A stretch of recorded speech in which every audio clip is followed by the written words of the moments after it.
This video series has been developed by the Department of Mines and Petroleum for the Western Australian resources industry. It aims to help supervisors and work teams recognise common workplace hazards that have killed or hurt people.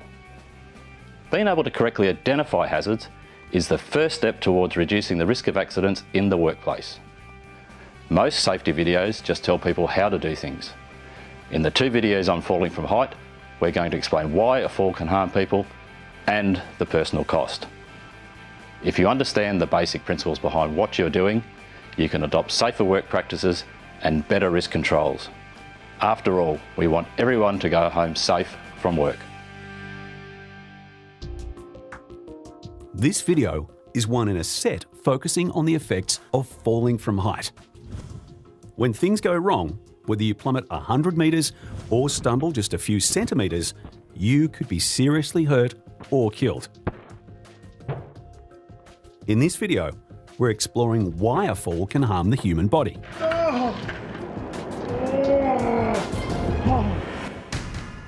Falling from height remains a major cause of injuries and fatalities in the mining industry.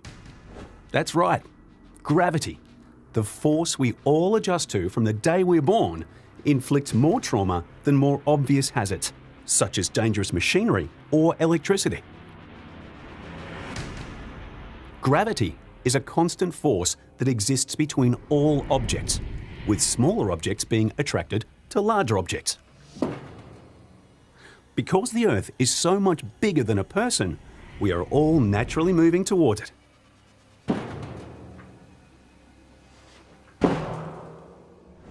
We struggle against gravity from the moment we get out of bed in the morning. Every time we step away from stable ground, we risk gravity pulling us down and causing us harm.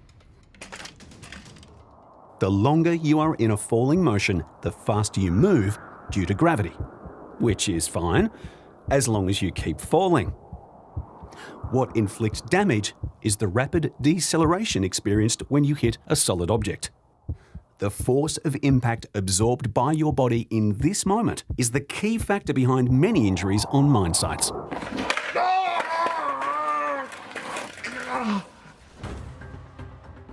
Just like an egg, the human body is designed to absorb a certain magnitude of impact. But injuries arise when the loads acting on our bodies exceed safe levels.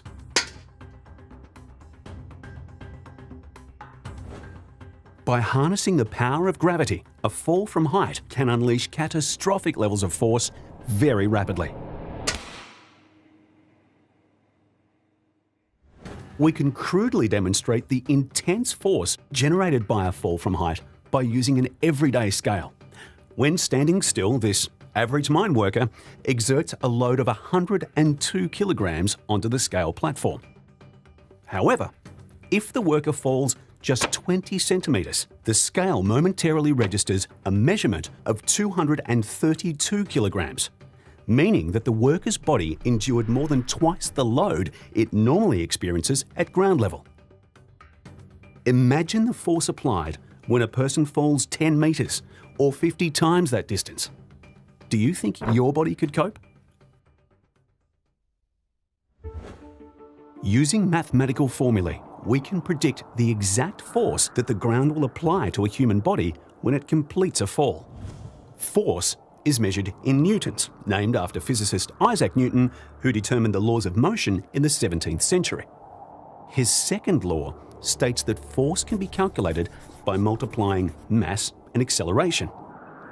Remember, in the case of falling from height, the acceleration we're applying is actually deceleration. We already know that our worker has a mass of 102 kilograms. So, how do we calculate acceleration? Firstly, we need to know how fast the person is travelling at the exact moment before they hit the ground. We can determine this velocity to be the square root of 2 times acceleration due to gravity times height.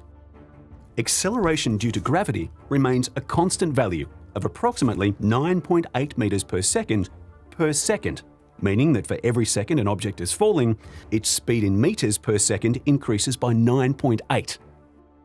If a worker falls a distance of 10 metres, then by the time they hit the ground, they are travelling at a sickening 14 metres per second. It's like being hit by a bus driving at 50 kilometres per hour. So, what amount of force is at play? We can assume that the time taken for the worker to decelerate from their velocity of 14 metres per second to a complete stop is in the order of 1/100th of a second. That means the worker decelerated 1400 metres per second per second. Multiply that by 102 and the worker's body is experiencing 142,800 newtons of force, or 143 times the normal force of gravity. That's something a helmet will not protect them from. While falling from extreme heights presents an obvious hazard, less fatalities occur from these elevations because workers are generally more aware of the forces involved and therefore take proper safety precautions, often by wearing harnesses or installing an engineered solution. Many more fatalities have occurred while performing tasks at much lower heights, where the threat is less obvious. For instance, checking a junction box may seem like a fairly straightforward undertaking, but at 1.6 metres above ground level, this job actually poses a serious safety risk. A slight lean in the wrong direction could be disastrous. A fall from this height will result in an impact speed of almost 20 kilometres per hour and a deceleration force of over 57,000 newtons, or more than 57 times the normal force of gravity, which is more than enough to put you out of action for good. Most accidents attributed to falling from height occur from very low elevations of less than 1 metre. Many of these incidents are the result of inattention to obstacles at ground level. While a few rocks here and there may seem innocuous, these uneven surfaces cause the majority of soft tissue injuries to workers. For example, at the end of a long shift, it's common for drivers to casually disembark their vehicles. Seems like a relatively simple action, and one that's been performed successfully hundreds of times before. However, it's this attitude of complacency, often combined with fatigue, which can turn an innocent-looking rock into a virtual landmine.